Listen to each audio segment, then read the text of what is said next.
Have you ever wondered why God lets bad things happen to good people?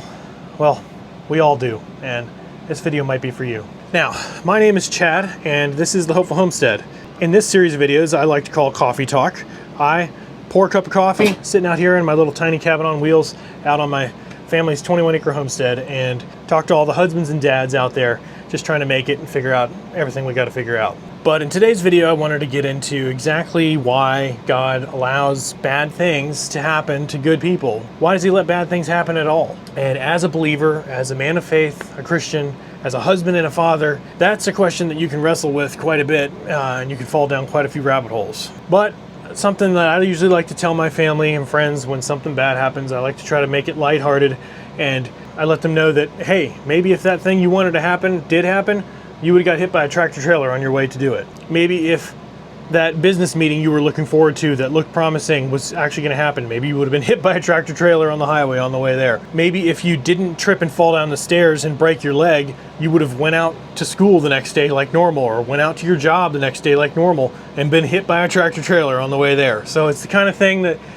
I kind of make light of it, but and I use that example because being hit by a tractor trailer is pretty much a guarantee you ain't making it.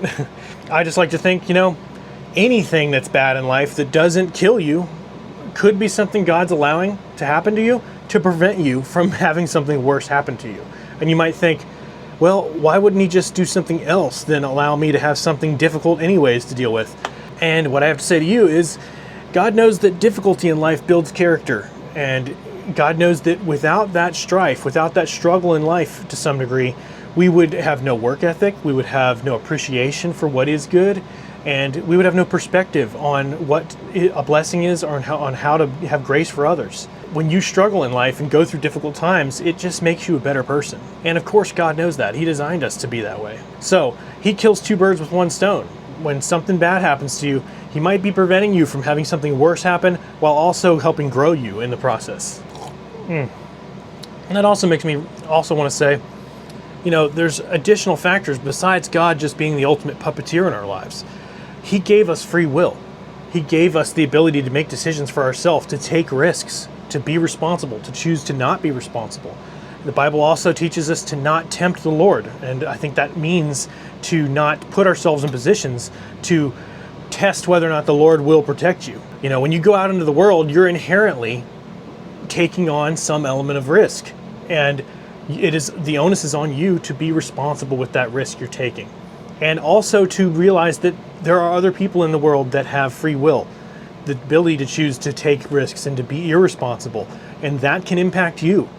So you have to do what you have to pray for what you can't control and take care of the best you can what you can control, and the balance of that is how you make it through life.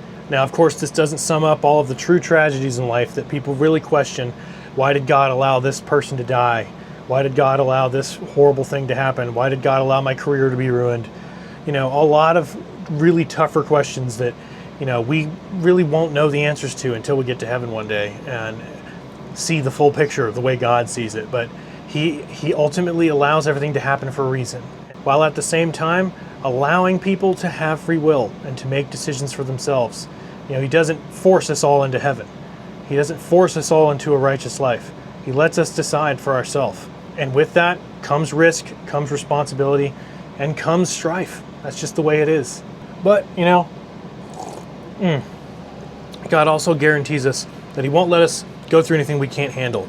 So that means that he's with us always. And ultimately, if you're a Christian and a believer, you know that no matter what happens to you, you're going to end up in heaven. And that's the ultimate comfort, knowing that no matter what goes on, you're just threatening me with heaven. So that ain't too bad of a scenario in the end. But all right, that's going to do it for this video. Thanks for watching. This has been another episode of Coffee Talk, out here in my little tiny cabin on wheels, out on the Hopeful Homestead. I appreciate you watching all the way through. If you did, hit the like button and subscribe if you haven't already, and I'll see you in the next one, guys. Thanks for watching.